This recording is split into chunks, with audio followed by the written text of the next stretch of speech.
बिस्मिल्लाहिर्रहमानिर्रहीम। अजीज तलबा और तालिबात, अस्सलाम वालेकुम रहमतुल्लाह व बरकातहू।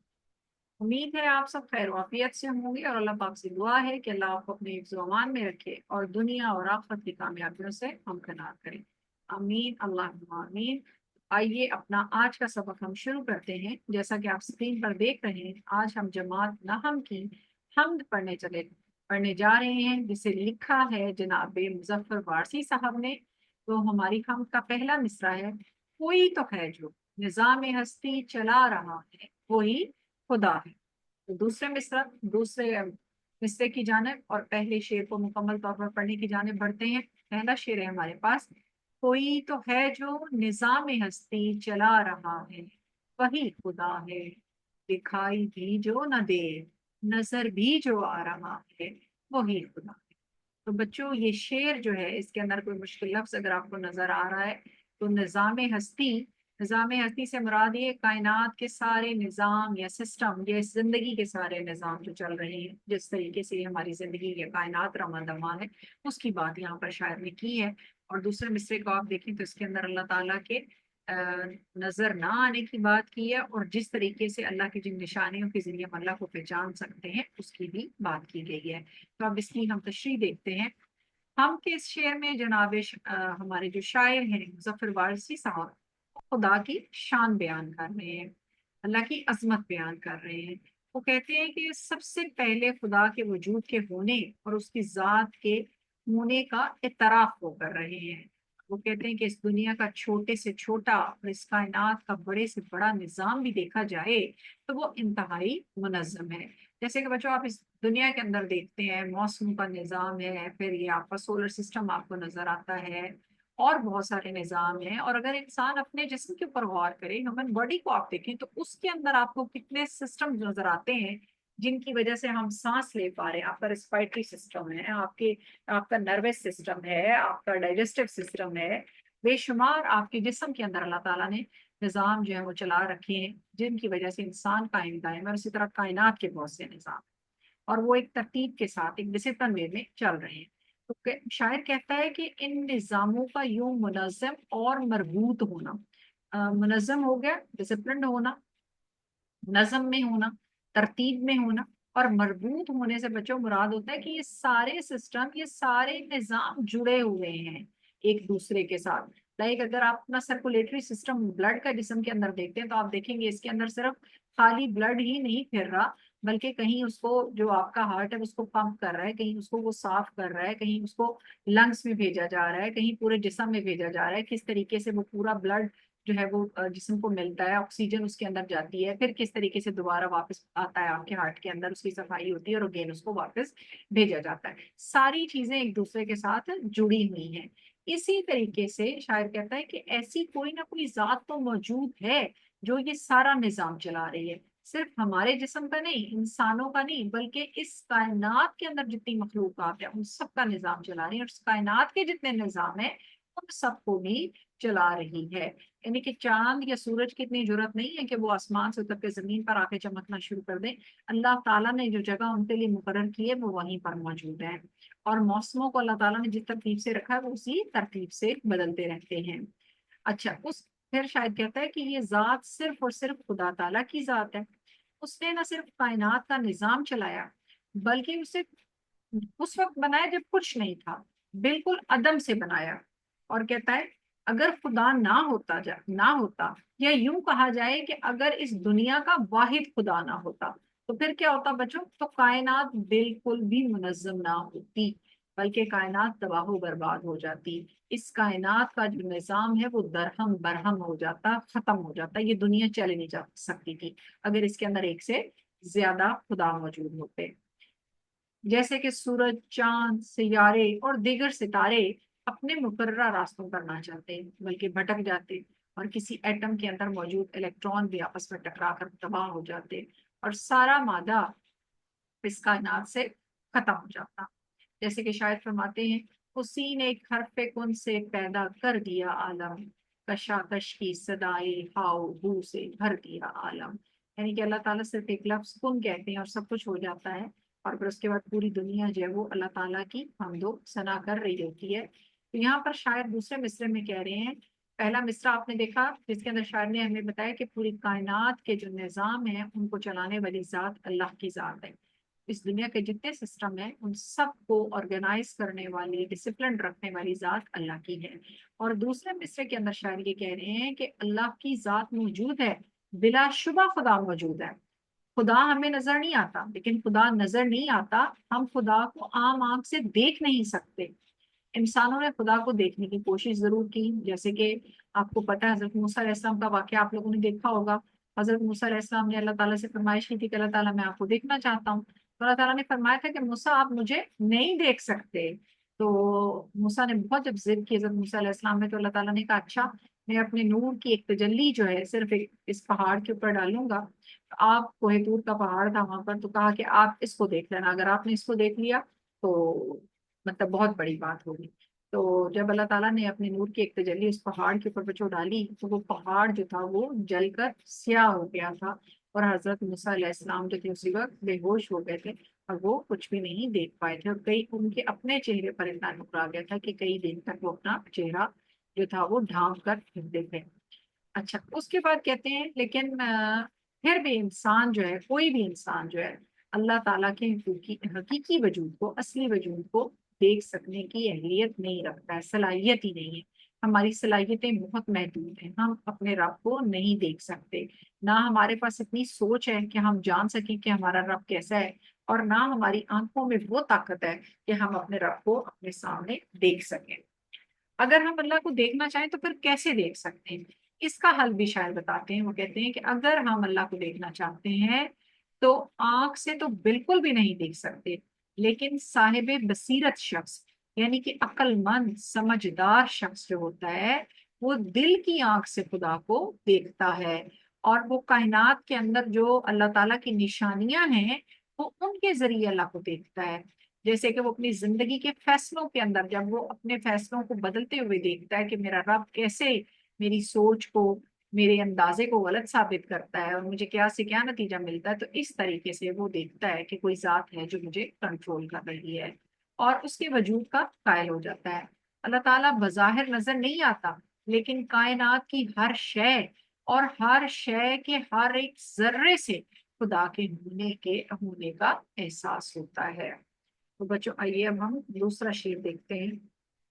شعر نمبر 2 ہے ہمارے پاس، وہی ہے مشرق وہی ہے مغرب، سفر کریں سب اسی کی جانب، ہر آئینے میں جو عکس اپنا دکھا رہا ہے وہی خدا ہے۔ مشرق، مغرب، اطراف کی بات کی گئی ہے۔ مشرق سے سورج نکلتا ہے، مغرب میں غروب ہوتا ہے، اور آئینہ جو ہے یہ مرر کو کہتے ہیں، اور عکس جو ہے اس کا جو ریفلیکشن ہوتا ہے اس کو کہتے ہیں۔ آئیے دیکھتے ہیں اس کے اندر شاعر کیا کہتے ہیں۔ شاعر اس شعر کے اندر جو ہے اللہ تعالیٰ کی تعریف نئے اور منفرد انداز میں کر رہے ہیں۔ منفرد ہوتا ہے بچوں بالکل الگ، بالکل انوکھا انداز جو ہوتا ہے، اس انداز میں اللہ تعالیٰ کی تعریف کر رہے ہیں، تشریح کر رہے ہیں، اور شاعر اللہ کے متعلق یہ کہہ رہے ہیں کہ اللہ تعالیٰ یا خدا دنیا کے کسی ایک علاقے یا ایک خطے تک محدود نہیں ہے، یعنی کہ اللہ تعالیٰ کے لیے کوئی لمٹ نہیں ہے کہ اللہ اس جگہ موجود ہے اور اس جگہ نہیں، ایسا بالکل بھی نہیں ہے، بلکہ اللہ تعالیٰ اس پوری یونیورس میں ہر ایک جگہ پر، اللہ تعالیٰ اس کائنات میں ہر ایک جگہ پر موجود ہے۔ اللہ کی ذات کو ایک ایک ذرے کی خبر ہے، اور اس کائنات، اس کی قدرت جو ہے، اللہ تعالیٰ کی قدرت کائنات میں ہر ایک کونے تک کی خبر لیے ہوئے ہیں، یعنی کہ اللہ کی قدرت کی نشانی ہے کہ اس دنیا کے کسی کونے میں کچھ ہوتا ہے تو اللہ تعالیٰ کو اس کی خبر ہے۔ ایک چھوٹے سے چھوٹا ذرہ بھی اللہ کے علم سے پوشیدہ نہیں ہے۔ پوشیدہ سے مراد ہے بچوں چھپا ہوا نہیں ہے، اللہ سے خفیہ نہیں ہے، کوئی چیز چھپی ہوئی نہیں ہے۔ اور شاعر کہتا ہے کہ مشرق ہو یا مغرب، شمال ہو یا جنوب، ہر طرف ہر جگہ خدا موجود ہے۔ اور اگر ہم اپنے خدا کو دیکھنا چاہیں تو ہمیں دنیا کے ہر کونے اور ہر سمت میں اللہ کی قدرت کے آثار نظر آئیں گے، اللہ کی قدرت کی نشانیاں نظر آئیں گی۔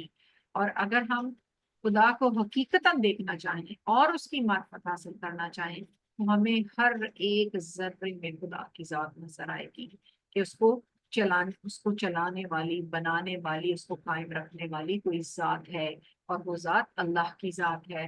اگر آپ دیکھنا چاہیں اللہ کی قدرت کو، پھولوں میں دیکھیں، رنگوں میں دیکھیں، آبشاروں میں دیکھیں، فضاؤں میں دیکھیں، چاند سورج ستاروں میں دیکھیں، آسمانوں میں، زمینوں میں، ہر جگہ اور ہر شے میں اللہ کی موجودگی نظر آتی ہے۔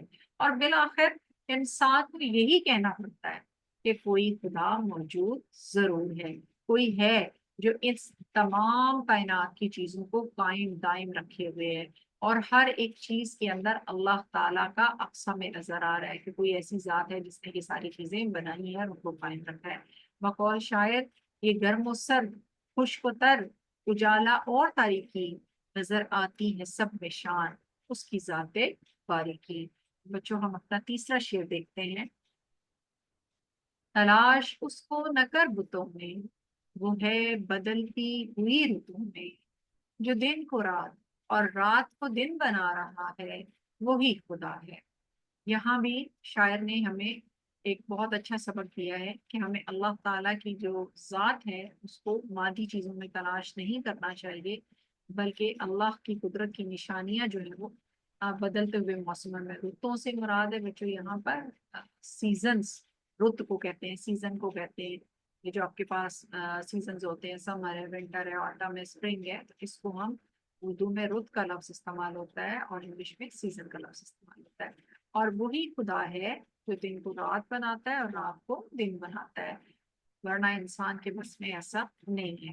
تو اس کے اندر شاعر کہتے ہیں کہ خدا کی ذات کے وحدہ لا شریک ہونے کو بیان کر رہے ہیں شاعر، اور شاعر کے مطابق انسان خدا کو تلاش کرنے کی جستجو میں لگا ہوا ہے، لیکن اس کو یہ بھی معلوم ہونا چاہیے کہ اس کائنات کا حقیقی خدا ہے کون۔ انسان کی فطرت میں خدا کو تلاش کرنا موجود ہے۔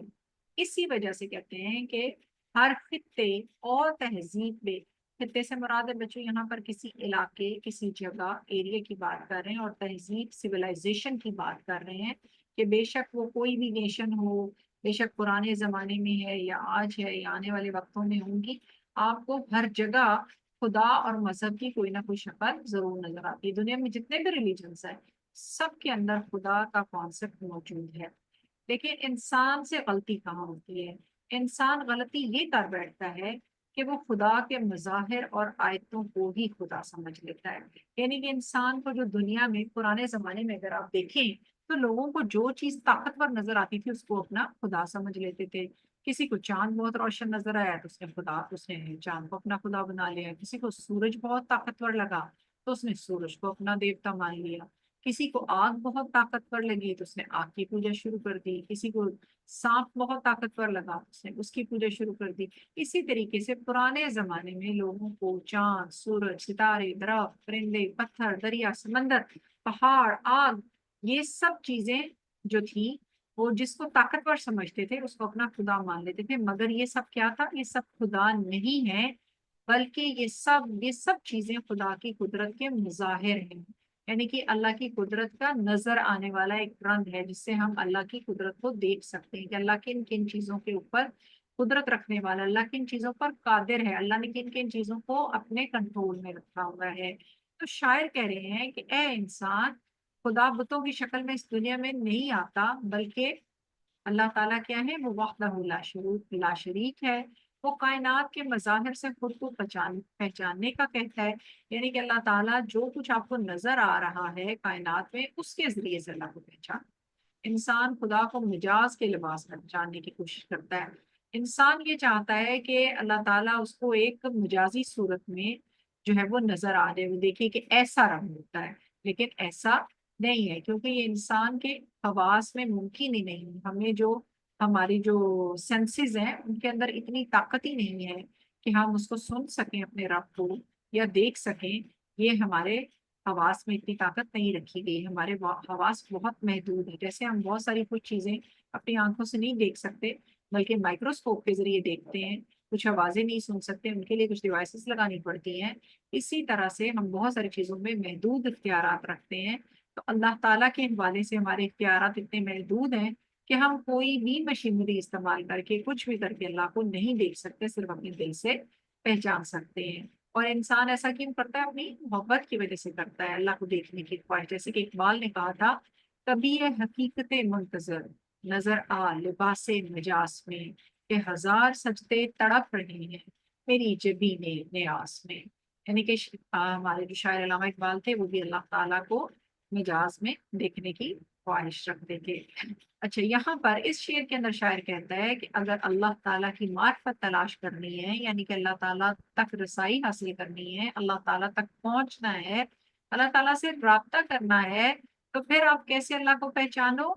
उसको मुख्तलिफ मज़ाहर में तलाश करो, अल्लाह की निशानियों में, अल्लाह ने जो चीज़ें बनाई हैं उनकी खूबसूरतियों में अल्लाह को तलाश करो। अगर इंसान इन निशानियों पर गौर व फिक्र करें तो उनकी अपनी अकल इस दुनिया को बनाने वाली हस्ती और अल्लाह ताला का एतराफ करेगी। और सारी गिरहें जिनकी वजह से इंसान परेशान है, जिन सोचों में खोया हुआ है, वो तमाम गिरहें खुल जाएंगी और इंसान जो है वो पुरसकून हो जाएगा और अपने खालिक मालिक तक रसाई हासिल कर लेगा। बच्चों, आज का हमारा तीसरा शेर है। किसी को सोचों ने कब सराहा, वही हुआ जो खुदा ने चाहा, जो इख्तियारे बशर पे पहरे बिठा रहा है वही खुदा है। इस शेर के अंदर आप देखिए, शायर कहता है कि यहाँ पर शायर इंसान के इख्तियारात की बात कर रहा है कि इंसान किन किन चीजों पर कंट्रोल रखता है, इंसान के बस में क्या कुछ है। शायर कहता है कि इंसान चूंकि मखलूक है, अल्लाह ताला इसका क्रिएटर है, ये एक क्रिएशन है अपने रब की, तो इस वजह से इंसान क्या है, मजबूर है। इंसान जो है वो हर चीज पर कादिर नहीं है। असल ताकत जो है वो अल्लाह ताला के पास है, तमाम पावर्स, असल पावर्स अल्लाह के पास हैं। और बिलाशुबा अल्लाह की जात साहिब कुदरत है, हर चीज पर कुदरत रखती है, हर चीज पर इख्तियार रखती है, हर चीज पर कंट्रोल रखती है। और कायनात की हर चीज को अपने इख्तियार में किए हुए अल्लाह ताला ने हर चीज को अपने इख्तियार में रखा है, अपने काबू में रखा है। इंसान को अल्लाह ने अशरफुल मखलूकात बनाकर इस दुनिया में बनाकर भेजा तो जरूर है, और अपना खलीफा बनाकर इस दुनिया में भेजा। यानी कि इंसान जो है कायनात की हर चीज से अफजल है, बेहतर है, अशरफ है। सारी मखलूकात में से सबसे बेहतरीन मखलूक जो अल्लाह ने बनाई वो इंसान है। तो इंसान सिर्फ अच्छी मखलूक ही नहीं है, बल्कि इस जमीन के ऊपर अल्लाह ताला के बाद जो सेकंड इन कमांड है, जो अल्लाह का खलीफा है, जो अल्लाह का नाइब है, वो इंसान है। अब इस कायनात का जो निज़ाम है उसके ऊपर सही मानों में अल्लाह का निज़ाम कायम करना अल्लाह के बाद इंसान का काम है। लेकिन वक्त के साथ साथ इंसान खुद को मखलूक होने की बजाय खालिक समझने लगा। इंसान अपनी सलाहियतों से नजायज फायदा उठाने लगा और इंसान भुला बैठा कि उसका कोई खालिक और मालिक है। तो यहाँ शायर कहते हैं इंसान खुद को जो भी समझ ले, लेकिन आखिरकार खुदा इंसान को किसी ना किसी सूरत ये एहसास दिला ही देता है कि इंसान के पास हर चीज की ताकत नहीं है, बल्कि हर चीज की ताकत सिर्फ और सिर्फ अल्लाह के पास है।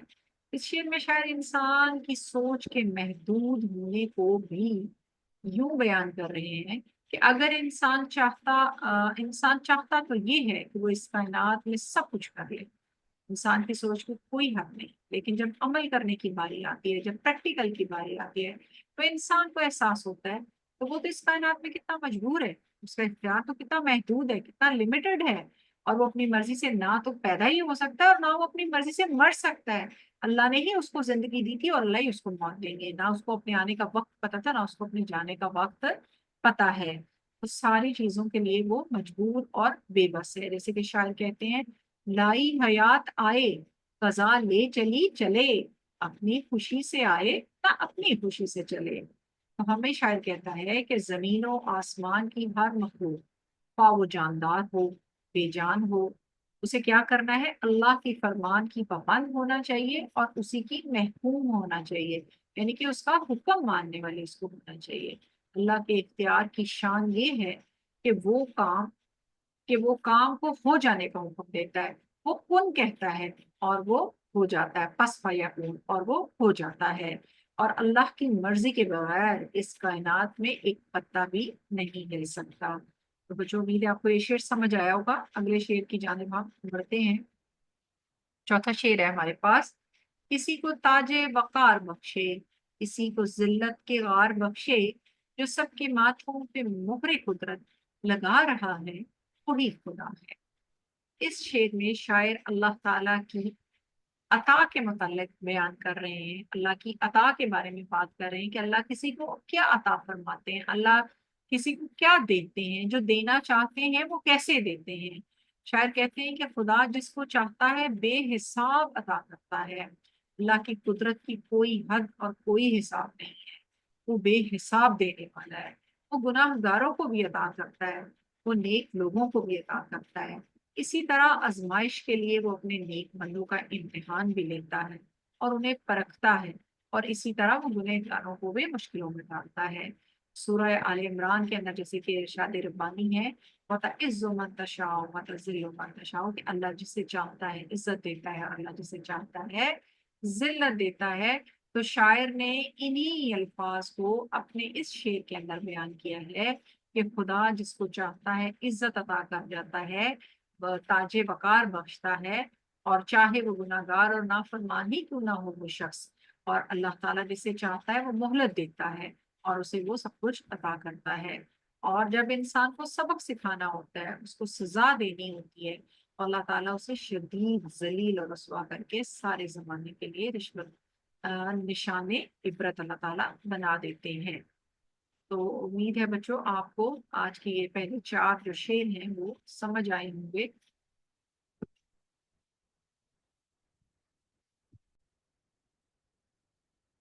तो उम्मीद है आपको आज ये चार शेर समझ आए होंगे। अगले तीन शेर की जो रिकॉर्डिंग है, वीडियो जो है वो आप नेक्स्ट जो है इंशाल्लाह देखेंगे। इन तीन अशार को अच्छी तरह से पढ़ें, समझें और इनकी तशरीह को अपने अल्फाज में लिखने की कोशिश करें। और शाहीन लर्निंग आपको लाइक, सब्सक्राइब और शेयर करना ना भूलें। अल्लाह हाफिज।